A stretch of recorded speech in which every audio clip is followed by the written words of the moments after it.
Hello everybody, and welcome back to a Gwimb discussion.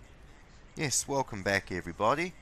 Haven't done one of these in a little while, mostly because there's actually been no evil or stupid behaviour out of Games Workshop lately that would actually, encourage me to do another one of these Gwimb discussions. I was going to do one on the Sisters of Battle, and how they deserve a plastic monoline and how Games Workshop are retarded when it comes to them. And they, the sisters deserve better. But it seems as of late, I was linked to a thing by a friend of mine that says that as of the 10th of this month, Games Workshop are doing a new plastic line of them for the Sisters of Battle, so don't have anything to complain about there. But that's a good thing.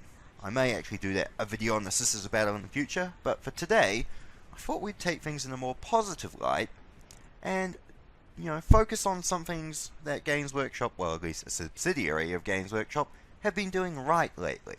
So with that being said, let us begin. Forge World, as many people will know, is a small subsidiary company of Games Workshop, and we all know the memes and jokes around them. When I first learned of Forge World way back in the day, it was kind of as a joke, They made massively expensive, detailed, overpriced models in resin and never bothered to make any rules for them. They were kind of, anyone who actually had a Forge World model back in the day was considered to have way too much disposable income. Well, more disposable income than what normal, 40k players would have. And, we never really thought about them.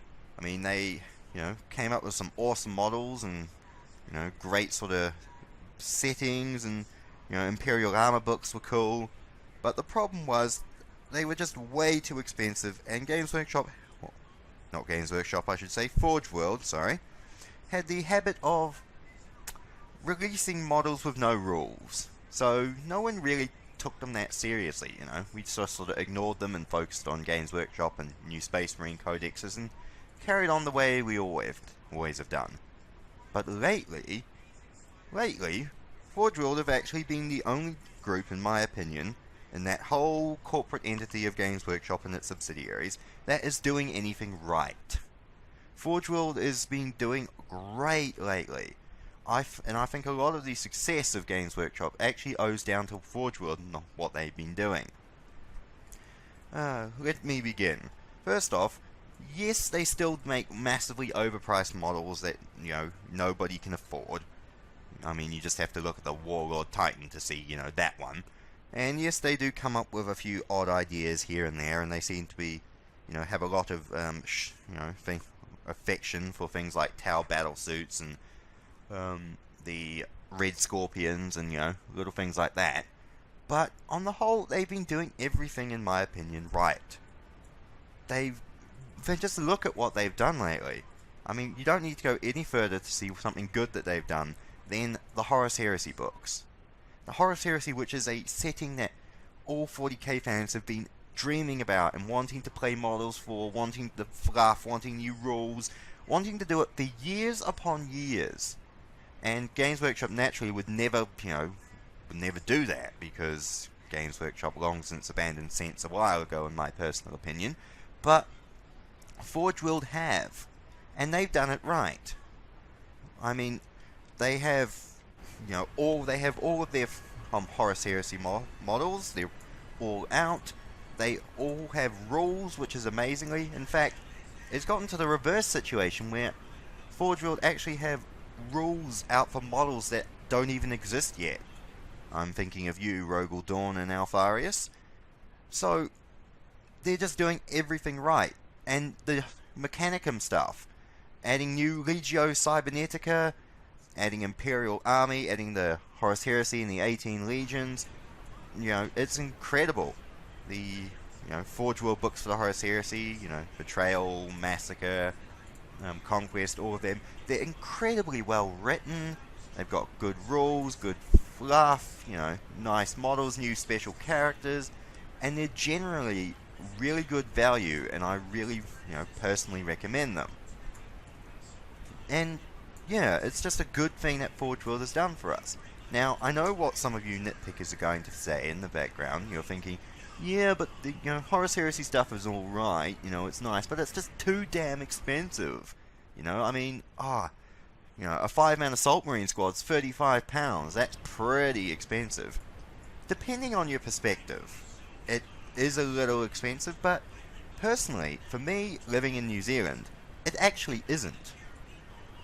I'll be honest, a 5-man assault marine squad, a Forge World assault marine squad, which you get, 5 models, resin, very high quality detailed molds, with good armor and weapons and stuff, that comes out to £35. 5-man assault marine squad. For a 40k 5-man assault marine squad, that's about $70, which is actually, when you take currency conversion into account, it's actually more expensive. It's more expensive for me to buy 40k than it is to buy 30k. And I know it might not be in the case in your country with different currency conversions or prices or whatever it is, but for me living in New Zealand, it's more expensive for me to buy 40k than 30k. It's just incredible. And now I know the next thing you're going to be thinking is, well, yeah, you get more stuff in a 40k box set. Yeah, you get more bits and you get more pieces, but does that really matter so much to people unless they're interested in conversions and all that sort of stuff? For me, who just wants the models to paint them up, to give them the right shoulder pads and send them on their way on my battlefield, it's simple and it's easy. And Forge World already do a whole bunch of extras. I mean, they've all got the detailed shoulder pads for each of the 18 legions. They've got, weapon upgrade kits, officer upgrade kits. There's more than enough value in the Forge World models than there is over the 40k models, in my personal opinion. Now, I know the other thing you're going to be thinking is, okay, Forge World models might not be that expensive comparatively, but shipping is going to be astronomical. Yes, normally to New Zealand the shipping is astronomical, but Forge World does another thing that really sets them apart in terms of good customer service and management, is that they have deals. They do free standard postage deals all the time. Spend £100, get free standard shipping to anywhere. Spend £300, get deluxe shipping everywhere. They do it regularly enough that the shipping costs don't actually factor into it for me or bother me. The last Forge World order I did, I got the free standard shipping. I chipped in with my brother and we both did an order together, and we didn't even have to pay postage because we got the free standard postage deal. It was perfectly fine. The only real thing that gets in the way of me not going out and buying 500 million Forge World models right now and finishing my Heresy Force is New Zealand customs tax, which actually last order we did actually came out to be over, I think we did a £200 order in total, which is about $300 New Zealand, and we ended up having to pay another $200 in terms of custom import charges, which is bullshit, and fuck John Key, but that's not the point of this. Point is, Forge World is affordable, more affordable than people think, and better quality models than people think. They won't fucking melt like the Finecast ones do, and they're just generally a nicer group of people. They come up with rules, the actual rules to their models. They actually have models. They give regular updates on forums about how the next Primarch molds are doing. We all saw the leaked images of Lemon Rust lately and stuff like that. Forge World are actually doing something right, and I want to say congratulations to them. If you're still in doubt, there are just countless examples of good things Forge World has done that no one really thinks about. For example, when Escalation came out, and they were releasing all the data sets for all the Lords of War choices and stuff you could take, and everyone had their own data sheet about what special units and stuff they could take, the Sisters of Battle, in another tradition of Games Workshop hating the Sisters of Battle for whatever reason, didn't give them a data set. So people who still play Sisters of Battle couldn't take any models for them because there were no lists of what they could do. So Forge World, like 2 days after the fact, actually released their own data sheet about what the Sisters of Battle could take. Now that's just a good, general, kind, decent, common fucking sense thing that Games Workshop didn't do, Forge World did. Forge World were the ones that were the guys and said, oh shit, sorry about the Sisters of Battle, here's the data sheet of what they can take. You know, they can take Marauder Bombers and Reaver and Warhound Titans, which I agreeably no Sisters of Battle player would ever be able to play, or use, or afford, but it was something. So, in my opinion, I think Forge World are the only ones left in the Games Workshop executive branch that haven't taken loony pills or been corrupted by chaos yet.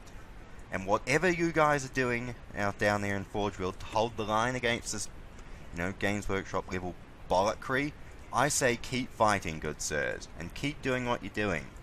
Because we all know the memes and the jokes about Forge World being too expensive and stuff, but Forge World is actually really good value, and they're good sort of team in there. And I'd like to say thank you very much to them. So yeah, that's all I've really got to say about this. This is more of a ranty sort of thing than a discussion than my usual one, but I think it's something I wanted to say. I think Forge World deserves more credit than they currently get. So yeah, if you ever want to do 40k guys, or in fact you ever want to do 30k, think of Forge World. Think of all the good that they've done, all the new model lines and rules they've come up with, the new weaponry. Think of all the, you know, different factions they actually still support and represent. And just, yeah, give them a bit more of your time, guys. I think they'll continue to be doing good. So yeah, thank you very much for watching, guys. I hope you like the new format for this discussion video. I decided to put a bit more effort in and, you know, grab some grab some internet images and stuff to make it more interesting. And I will say thank you very much for watching, guys, and I'll see you again another time.